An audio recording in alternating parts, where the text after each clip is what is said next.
Hello and welcome to Hops and Brews. This week, we're taking a look at Vermont-style yeast. For an open window on a crafty world, Max and Chris from Ups and Brews. Ups and Brews. Welcome to Ups and Brews.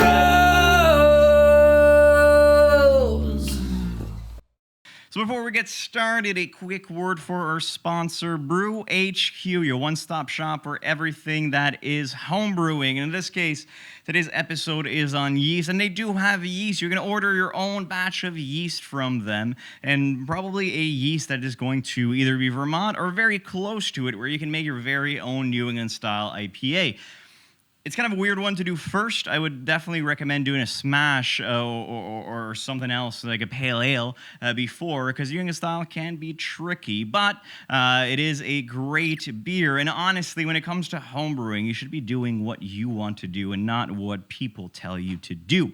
So Brew HQ is a great way to get started and do that. Be your own person. And if you use the code BROS, you get 10% off of your first purchase, where you can start revolting and being a punk by brewing your own beer without listening to anyone else but us, I guess, in this case. Oh yes, this week we're talking about yeast, Vermont Ale yeast. And why this one is specific, it's because it's featured in our deep dive on Vermont IPAs. And seriously, if you've ever tried a New England IPA or a Vermont IPA with this specific Vermont Ale yeast, you'll see a lot of difference. And even if you have your chance to do homebrew with this yeast and maybe reduce some of the hops, you'll get fantastic results and also just a bit more of the taste of what it offers. But Max, what makes it so special and so legendary as its own Vermont Ale yeast? So we've covered this many times before. Beer is 4 ingredients: water, malt, hops, and yeast. And not home brewers, well, I've been doing that all month. Craft brewers have been using those 4 ingredients to create very unique beers that are very specific. Macro brewers tend to have 2 types of yeast in their repertoire, which is a lager yeast and an ale yeast. And they will use those for whatever brand they have. And they won't really look for it. They just want something that is going to ferment. They're not looking for any kind of flavor from the hops. They are, but not as, as intensely as a craft brewer. As long as the yeast performs, as long as the yeast creates alcohol from the sugars they've extracted, then they're happy.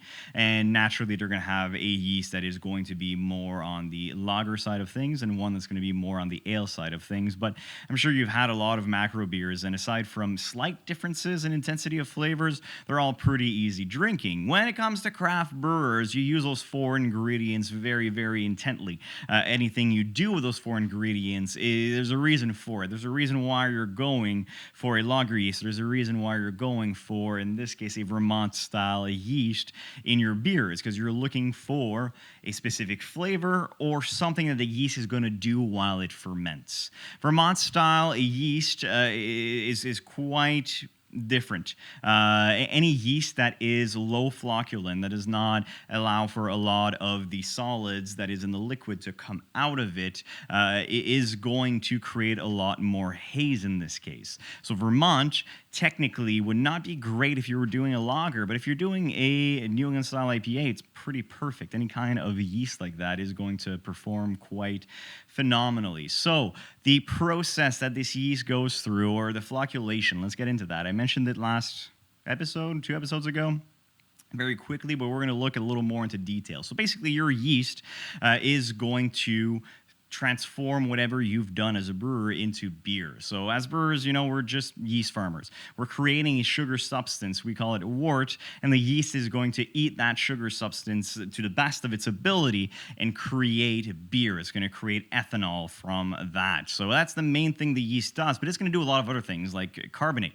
If you're a home brewer, you're going to probably dose your bottles and then let the yeast carbonate that bottle. If you work for a craft brewery that's a little bigger, you might not go for that process, but the CO2 is still going to be created. Now, yeast is also going to create a few off flavors like, the acetal.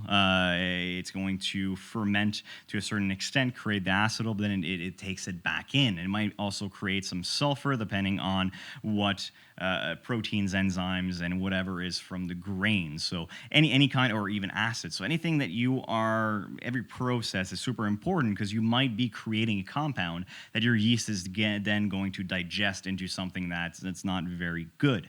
Flocculation is also very important to keep track of or to think of when you're selecting a yeast. If you are going for a cleaner beer, a crisper beer, then you're going to want something that is going to flocculate a lot. That's going to take a lot of the proteins and a lot of the different yeast that is in solution, because it's basically, it's just in that liquid eating up and doing its thing, and unless you crash the temperature of that tank, it's not going to go out of that solution easily. But some yeasts do it more easily than others. So a high flocculant is going to get out of solution very fast, and then you're going to have a cleaner beer without as much haze in it. If you're looking at a Vermont style beer that has Vermont style yeast, then it's the opposite. It's a yeast that is not going to flocculate well. It's going to stay there. It's not going to take a lot of the protein out when you're crashing that tank. Therefore, you're going to have a lot of haze in there. And for a while, haze was seen as something very negative, but these days it's seen as something that's quite positive in a lot of ways. There's a lot of people who debate that there's actually more flavor by having the haze, which is true and not true at the same time. You might have some flavors more, but it might not necessarily be for the best. It really depends on the taste. Taste is very subjective for people. So some people love this type of beer, some people don't. That's essentially what the Vermont style yeast is and why it's important. As a brewer, you have those 4 ingredients. Use them wisely, and use them correctly. Same reason why you won't take a hop that is a bittering hop for a late addition. You're not going to use that hop for flavoring because it doesn't have a lot of flavor. It has a lot of IBUs, has a lot of bitterness to it. You have to know the ingredient you're using and use it wisely. And when it comes to yeast, it's the same thing. And nowadays, these beers, these Vermont-style beers, German-style IPAs, are super popular. People are having them left and right. It's something that is part of our industry. Now, Chris, why is that? Why is this beer so iconic? And why did we dedicate a whole month to this? So obviously, in the industry, this is one key factor for your New England IPAs out there. And it's the more sought after yeast in the market right now, because it offers those fruity esters, fruity aromas that you need in this IPA. Obviously, you focus on the juicy hops that you use in your beer, but this yeast in specific will get you all the fantastic aromas, the mouthfeel, and also the performance that you need to get this juicy IPA straight off into your fermenters, in cans, and right off to your consumers. But in a market that it's forever evolving, there's always newcomers, and this yeast is not protected from all that. And I'd love to see more and more people kind of like play with different yeast to get to the same end result with Vermont IPAs. I think a cool one that's just popping up more recently is the Kvike strain of yeast. It has fruity esters. I think it has the potential to maybe play in the same field as this specific Vermont Ale yeast. But again, it's all up to the brewer and how they want to make it. And I do think that keeping the purity of this yeast is important as the purity of bacteria in some lambics out there in Belgium, which can sound a bit more frustrating for some people that maybe turn around to classic styles like the Pilsners, the lambics of this world, and look at New England IPAs that have been making history for the past 5 to 10 years in sort of like a disdain or just like, not good. But if you have a look at it, this is what future of beer looks like. And this is just a little pinch at what we see, and I think that we need to embrace it as far as we can this way. Support it, already claim it as historical, I think is probably maybe not overstated because it's there and it's changing the industry. There's new breweries popping up, solely focusing on Vermont IPAs. Will we lose the West Coast IPA? I don't think so. I think that those classics are here to stay, and the rivalry between East Coast and West Coast just makes it so much funnier so much more enjoyable as a beer drinker to get an IPA that's completely different depending on the region you are from. Obviously, if you're on the East Coast, you can brew a West, and if you're on the West, you can brew one that's from the East. There's no problem with that, but I do think that being distinctive with the aromas and the specifics of the style according to the yeast itself just makes it so much funnier, and again, quite a cool thing for beer drinkers out there. In my own opinion, I think we're far from seeing a total switch from the American IPA to the New England IPA. Yes, a lot of people are embracing it, doing it, but the classic styles, like I just mentioned, are here to stay in the market. Remember that when it first came out on Eddie Topper, this beer was smuggled